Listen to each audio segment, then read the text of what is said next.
Hello students, मेरा नाम आयुष और आप सभी का मेरे यूट्यूब चैनल में स्वागत है।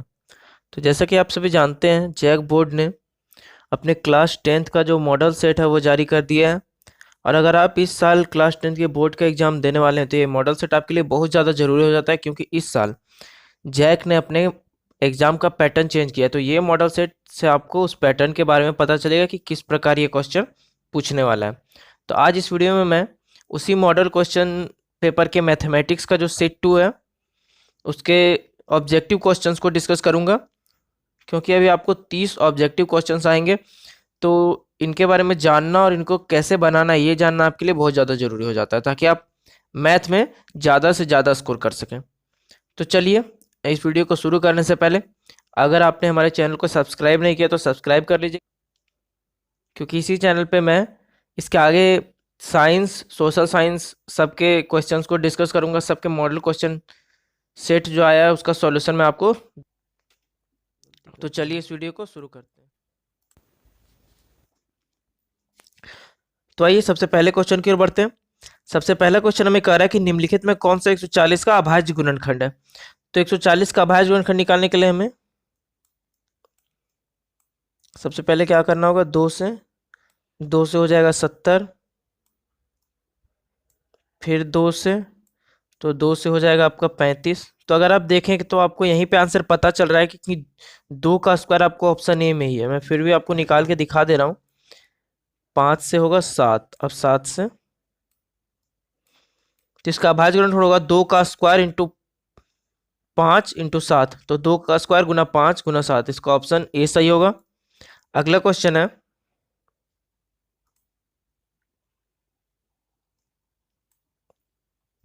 y बराबर पी एक्स का ग्राफ दिया गया है, बहुपद पी एक्स के शून्यकों की संख्या क्या है। तो ये आपको y बराबर पी एक्स का ग्राफ दिया हुआ है और इसके शून्यक आपको पूछ रहा है। तो हमें पता होता है कि शून्य किसे कहते हैं, जितनी बार ये ग्राफ जो है वो एक्स अक्ष को जितनी बार काटेगा उतना ही उसके शून्यक होंगे। तो यहाँ पर ये ग्राफ एक्स अक्ष को 2 बार, एक बार यहाँ पे और एक बार यहाँ पे 2 बार काट रहा है, तो इसके शून्यकों की संख्या होगी 2। तो इसका ऑप्शन बी सही होगा। अगला क्वेश्चन है, बहुपद एक्स स्क्वायर माइनस 3 के शून्यक हैं। तो एक्स स्क्वायर माइनस 3 के शून्यक निकालने के लिए हमें क्या करना होगा, सबसे पहले एक्स स्क्वायर माइनस 3 को 0 के बराबर करना होगा। तो यानी हम यहाँ लिख सकते हैं कि एक्स स्क्वायर माइनस 3 बराबर 0। तो यहाँ से हमारा आ जाएगा एक्स स्क्वायर बराबर 3। तो इससे हमें x आ जाएगा +-√3। तो +√3 और -√3 आपका ऑप्शन सी में है, तो इसका ऑप्शन नंबर सी सही होगा। अब अगला क्वेश्चन है, निम्नलिखित में कौन द्विघात समीकरण है। तो द्विघात समीकरण कौन सा, ये हमें निकालना होगा। तो हम इसे चेक करेंगे। तो चलिए पहले ऑप्शन ए चेक करते हैं। तो ऑप्शन ए में क्या है, हम इसे पहले एक्सपेंड करेंगे तो हमें मिलेगा a माइनस बी के होल स्क्वायर में इसको एक्सपेंड करेंगे तो होगा एक्स स्क्वायर माइनस 2ab, यानी कि 4x plus 4 plus 1 equal to 2x minus 3। तो यहाँ से हम देख सकते हैं, अगर हम इस 2 को इधर लाएंगे और इस -3 को इधर लाएंगे तो हमें मिलेगा x square minus 6x plus 8। तो ये हमारा द्विघात समीकरण है, क्योंकि द्विघात समीकरण का क्या होता है, घात जो होता है वो 2 होता है। तो यहाँ इसका घात 2 है, तो ये एक द्विघात समीकरण, तो इसका ऑप्शन ए ही जो होगा वो सही होगा। अगला क्वेश्चन है, A X square plus B X plus C के दो भिन्न वास्तविक मूल होंगे यदि। तो A X square plus B X plus C एक द्विघात समीकरण है और इसके दो भिन्न वास्तविक मूल होंगे। कब होंगे, जब जो इसका डी होगा, तो जब इसका डी जो होगा वो ग्रेटर देन 0 होगा, यानी डी जो होगा वो 0 से बड़ा होगा, तभी इसके दो भिन्न वास्तविक मूल होंगे। तो डी क्या होता है, बी स्क्वायर माइनस 4ac, ये जो है ये 0 से बड़ा होना चाहिए, तभी जो होगा इसके दो भिन्न वास्तविक मूल होंगे। यदि ये 0 से छोटा होगा तो इसके मूल अवास्तविक होंगे, और यदि यह 0 के बराबर होगा तो इसके दो समान वास्तविक मूल होंगे। तो इसका ऑप्शन जो है ऑप्शन नंबर ए सही होगा। अगला क्वेश्चन है, समांतर श्रेणी 4, 10, 16, 22 का सार्वंतर है। तो सार्वंतर निकालने के लिए हमें क्या करना होता है, किसी भी टर्म को उसके पहले वाले टर्म में घटाना होता है। तो सबसे पहले हम 10 में 4 घटाते हैं तो हमें मिल रहा है 6। इसी तरह अगर हम 16 में 10 घटाएंगे तो भी हमें मिलेगा 6। तो इसका सार्वंतर जो होगा वो हो जाएगा 6। अगला क्वेश्चन है, यदि समांतर श्रेणी का प्रथम पद a 10 है और सार्वंतर जो कि d ये भी 10 है, यदि a और d दोनों 10 हैं तो तीसरा पद क्या होगा। तो हमें पता होता है कि a n बराबर क्या होता है, a plus n minus 1 into D. तो a3 क्या होगा, a3 होगा a जो कि 10 है इंटू प्लस 3 माइनस 1 यानी कि 2 इंटू डी क्या है 10। तो यहाँ से आपको मिल जाएगा 10 प्लस 20 जो कि होगा 30। तो इसका तीसरा पद जो होगा वो होगा 30। तो इसका ऑप्शन नंबर सी जो है वो सही है। अगला क्वेश्चन है, tan 26 degree by cot 64 degree का मान है। तो पता चल जाएगा, यहाँ से हमें लिखना पड़ेगा पहले tan 26 degree by cot tan 26 degree by cot 64 degree. तो हम इसे ऐसे लिख सकते हैं, tan 26 डिग्री को हम लिख सकते हैं 90 डिग्री माइनस 64 डिग्री। हम आराम से लिख सकते थे tan 90 degree minus theta cot theta होता है, तो tan 90 degree minus 64 degree 26 degree होगा। तो हम इसे लिख सकते हैं कॉट 64 डिग्री। तो tan 90 degree minus theta cot theta होता है, tan 90 डिग्री माइनस 64 डिग्री होगा कॉट 64 डिग्री। कॉट 64 डिग्री बटा कॉट 64 डिग्री। तो ये दोनों कैंसिल हो जाएगा, ये दोनों कैंसिल हो जाएगा और आ जाएगा हमारा आंसर 1। तो इसका ऑप्शन बी सही है जो कि है 1। अगला क्वेश्चन है, सेक 90 डिग्री माइनस ए बराबर है सेक 90 डिग्री माइनस थीटा, यानी सेक 90 डिग्री माइनस ए किसके बराबर होगा, कॉसेक ए के बराबर होगा। सेक 90 degree minus theta cosec theta होता है, तो सेक 90 डिग्री माइनस ए कॉसेक ए के बराबर होगा। अगला क्वेश्चन है, sine square theta plus cos square theta का मान क्या होता है। तो sine square theta plus cos square theta का मान 1 होता है। ये बहुत इजी क्वेश्चन है, sine square theta plus cos square theta का मान 1 होता है। अगला क्वेश्चन है, मूल बिंदु का निर्देशांक है। तो मूल बिंदु कौन सा बिंदु होता है, तो मूल बिंदु वह बिंदु होता है जहाँ पे एक्स अक्ष और वाई अक्ष दोनों कट करता है, दोनों एक दूसरे को प्रतिच्छेद करता है। तो ये जो बिंदु होता है इसे कहते हैं मूल बिंदु, और इसका निर्देशांक होता है 0, 0। तो मूल बिंदु का निर्देशांक होगा 0, 0। इसका ऑप्शन ए सही है। अब अगला क्वेश्चन है, बिंदुओं -3, 4 और 7, 8 को मिलाने वाले रेखाखंड का मध्य बिंदु है। तो मध्य बिंदु निकालने के लिए हमें क्या करना होगा, मध्य बिंदु सूत्र हमें पता है। तो मध्य बिंदु सूत्र क्या होता है, x1 यानी कि -3 प्लस x2 यानी कि 7/2 और y1 यानी कि 4, y2 यानी कि 8/2। तो इसे हम लिख सकते हैं 7 में 3 गया 4/2 और 12/2। तो ये हो गया आपका 2, 6। तो 2, 6 आपका आंसर होगा जो कि ऑप्शन डी है, 2, 6। अगला क्वेश्चन है, त्रिभुज ए बी से त्रिभुज डी ई एफ इस प्रकार है कि ए बी बटा डी बराबर बी बटा ई एफ बराबर ए सी बटा डी एफ है। तो ये हमें कहना क्या चाह रहा है कि ये जो दोनों त्रिभुज हैं ये समरूप हैं। तो दो समरूप त्रिभुज के जो होते हैं, दो समरूप त्रिभुज के बीच यही अनुपात जो होता है उनका भुजाओं का अनुपात बराबर होता है। तो हमें कह रहा है कि ए बी सी और डी एफ समरूप है, हमें इनडायरेक्टली यही कहना चाह रहा है कि ए बी सी और डी एफ समरूप हैं।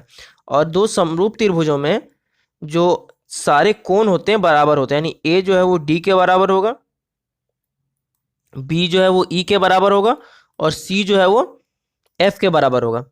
तो हमें कोण एफ पूछा है, हमें ए पता है 40 डिग्री, बी पता है 80 डिग्री, और त्रिभुज के तीनों कोणों के 180 डिग्री होता है। तो हम कोण सी पहले निकाल लेंगे। तो कोण सी बराबर होगा 180 degree minus 40 degree plus 80 degree. तो ये आ जाएगा आपका 180 डिग्री माइनस 120 डिग्री बराबर 60 डिग्री। तो 60 डिग्री आपका कोण सी आ गया।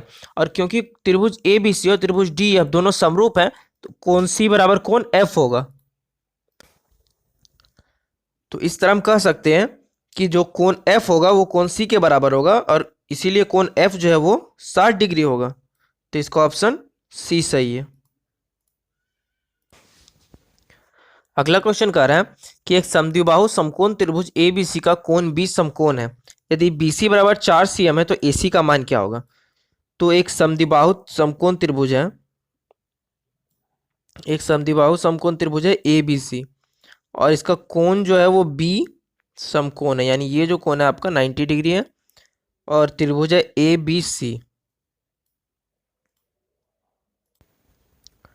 और क्योंकि ये त्रिभुज समद्विबाहु है तो इसका बी सी और ए बी ये भुजा बराबर है। तो यदि बी सी आपका 4 सेंटीमीटर दिया है तो ए बी भी जो है वो आपका 4 सेंटीमीटर हो जाएगा। तो यदि बी सी आपका 4 सेंटीमीटर दिया है तो ए सी भी आपका 4 सेंटीमीटर हो जाएगा, और हमें ए सी निकालना है। तो ए सी बराबर क्या होता है, under root B C square plus A B square होगा ना, लंब का स्क्वायर प्लस आधार का स्क्वायर, पाइथागोरस प्रमेय से। तो यहाँ होगा 4 का स्क्वायर प्लस 4 का स्क्वायर बराबर रूट अंडर 16 प्लस 16, तो रूट 32 होगा, जो कि हो जाएगा आपका 4√2 सेंटीमीटर। तो क्वेश्चन नंबर 14 का आपका ऑप्शन बी सही है। अगला क्वेश्चन है, वृत्त की सबसे बड़ी जीवा होती है। तो वृत्त की जो सबसे बड़ी जीवा होती है वो होता है उसका व्यास, जो कि वृत्त के सेंटर से पास करती है, वृत्त के केंद्र से पास करती है उसकी जीवा, वो होती है उसका व्यास। अगला क्वेश्चन है, किसी वृत्त का व्यास 14 सेंटीमीटर है तो उसकी परिधि होगी। तो वृत्त का व्यास अगर 14 सेंटीमीटर है तो उसका जो त्रिज्या होगा यानी आर जो होगा, आर होगा आपका 7 सेंटीमीटर, और परिधि जो होता है, परिधि होता है 2 पाई आर। तो परिधि निकालने के लिए आपको 2 गुना पाई हो जाएगा आपका 22/7, और आर है आपका 7 सेंटीमीटर। तो 7 से 7 कैंसिल हो जाएगा, आपका आ जाएगा 22 गुना 2 यानी कि 44 सेंटीमीटर। तो इसका ऑप्शन सी सही होगा, जो कि है 44 सेंटीमीटर। अगला क्वेश्चन है, 7 सेंटीमीटर त्रिज्या वाले अर्धवृत्त का क्षेत्रफल है। तो 7 सेंटीमीटर त्रिज्या वाले अर्धवृत्त का क्षेत्रफल क्या होगा। पहले अर्धवृत्त का क्षेत्रफल क्या होता है, 1/2 पाई आर स्क्वायर, यही होता है, 1/2 पाई आर स्क्वायर ही होता है। तो होगा 1/2 गुना 22/7 गुना 7 सेंटीमीटर गुना 7 सेंटीमीटर। तो यहाँ 7 से 7 आपका कैंसिल हो जाएगा, 2 से कैंसिल हो जाएगा ये 11 बार में। तो यहाँ आपका आ जाएगा 11 गुना 7 77 यानी 77 सेंटीमीटर स्क्वायर। तो इसका ऑप्शन बी सही होगा। अगला क्वेश्चन है, यदि 7 सेंटीमीटर त्रिज्या वाले वृत्त के लघु वृत्तखंड का क्षेत्रफल 14 सेंटीमीटर स्क्वायर है तो दीर्घ वृत्तखंड का क्षेत्रफल होगा। तो 7 सेंटीमीटर त्रिज्या वाले वृत्त के लघु वृत्तखंड का क्षेत्रफल, तो वृत्त का क्षेत्रफल क्या होता है, लघु वृत्तखंड का क्षेत्रफल प्लस दीर्घ वृत्तखंड का क्षेत्रफल। तो हम सबसे पहले वृत्त का क्षेत्रफल निकालेंगे। तो वृत्त का क्षेत्रफल होगा पाई आर स्क्वायर, यानी कि 22/7 गुना 7 सेंटीमीटर गुना 7 सेंटीमीटर। 7 से 7 आपका कैंसिल हो जाएगा, और यहाँ आ जाएगा आपका 154 सेंटीमीटर स्क्वायर। अब 154 सेंटीमीटर स्क्वायर आपका वृत्तखंड का क्षेत्रफल, पूरे वृत्त का क्षेत्रफल है। तो और लघुवृत्त का क्षेत्रफल 14 सेंटीमीटर स्क्वायर है। तो दीर्घवृत्त खंड का क्षेत्रफल क्या होगा, 154 centimetre square minus 14 centimetre square. तो ये आज हो जाएगा आपका 140 सेंटीमीटर स्क्वायर। तो इसका ऑप्शन ए सही होगा, जो कि 140 सेंटीमीटर स्क्वायर। अगला क्वेश्चन है कि ये जो आंकड़ा दिया हुआ है इसका बहुलक है। तो बहुलक किसे कहते हैं, जो सबसे ज्यादा बार रहता है, जो सबसे ज्यादा बार रिपीट हुआ रहता है। तो इसमें हम अगर देखेंगे तो 9 जो है वो 3 बार रिपीट हुआ है, 7 2 बार रिपीट हुआ, 8 2 बार रिपीट हुआ। तो 9 अगर 3 बार रिपीट हुआ है तो 9 ही इसका बहुलक होगा। तो इसका ऑप्शन सी सही होगा। अगला क्वेश्चन है, एक पासा फेंकने पर 5 पाने की प्रायिकता है। तो एक पासा में 5 कितना बार होता है, एक बार, और उसमें कुल संख्याएं होती है 6।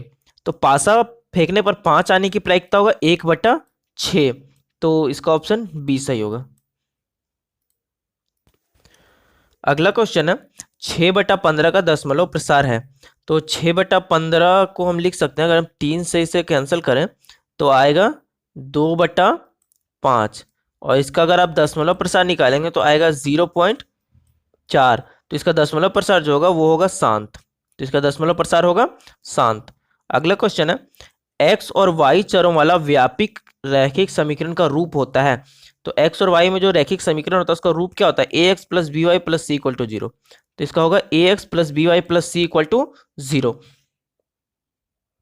अगला क्वेश्चन है, बी स्क्वायर माइनस 4ac को द्विघात समीकरण A X square plus B X plus C का क्या कहते हैं। तो बी स्क्वायर माइनस 4ac को हम कहते हैं डी, और डी होता है इसका विविक्तकर। तो इसका विविक्तकर यानी डिस्क्रिमिनेंट, तो विविक्तकर होगा इसका आंसर। अगला है, साइन ए का व्युत्क्रम है। तो व्युत्क्रम किसे कहते हैं, 1/sin ए। साइन ए का व्युत्क्रम होगा 1/sin ए, और 1/sin ए क्या होता है, कोसेक ए। 1/sin ए होता है कोसेक ए। अगला क्वेश्चन है, बिंदु 2 5 की एक्स अक्ष से दूरी है। तो एक्स अक्ष से दूरी निकालने के लिए, यदि ये आपका बिंदु 2 2 5, ये है एक्स अक्ष, ये है वाई अक्ष, यहाँ कहीं बिंदु 2 5 होगा। तो ये एक्स अक्ष से इसकी दूरी होगी, जो कि होगा जितना इसका वाई निर्देशांक है उतना। तो इसका वाई निर्देशांक कितना है, 5 है। तो यही इसका एक्स अक्ष से दूरी होगा। तो इसका एक्स अक्ष से दूरी होगा 5 मात्रक। अगला क्वेश्चन है, सभी वर्ग होते हैं। तो सभी वर्ग जो होते हैं वो समरूप होते हैं। सभी वर्ग समरूप होते हैं, सर्वांगसम नहीं होते हैं। सभी वर्ग समरूप होते हैं। एक वृत्त की कितनी स्पर्श रेखाएं हो सकती है, तो एक वृत्त की अनंत स्पर्श रेखाएं हो सकती है। एक वृत्त की अनंत स्पर्श रेखाएं हो सकती है। अगला क्वेश्चन है, 8 सेंटीमीटर त्रिज्या वाले वृत्त का क्षेत्रफल क्या होगा। तो 8 सेंटीमीटर त्रिज्या वाले वृत्त का क्षेत्रफल होगा pi R square. Pi R square जो होता है यही होता है 8 सेंटीमीटर वाले वृत्त का क्षेत्रफल। अगला क्वेश्चन है, 3 4 5 17 एक्स का माध्य 6 हो तो एक्स बराबर क्या होगा। तो माध्य क्या होता है, माध्य होता है सभी संख्याओं को जोड़कर बटा नंबर ऑफ जितना संख्याएं वो। तो इसे हम जोड़ेंगे, 3 और 4 7, 7 और 5 7 और 5 12, 12 और 17, 12 और 17 आपका हो जाएगा 29। तो 12 और 17 29 प्लस एक्स बटा 5 बराबर होगा 6। तो ऐसे हो जाएगा आपका 29 प्लस एक्स बराबर 30। तो 29 प्लस एक्स बराबर 30 यानी एक्स का मान 1 होगा। तो इसका आंसर 1 हो जाएगा। अगला है, यदि ई एक निश्चित घटना हो तो उसकी प्रायिकता क्या होगी। यदि ई एक निश्चित घटना यानी कि ये हर हालत में होगी ही, तो इसकी होने की प्रायिकता 1 हो जाएगी।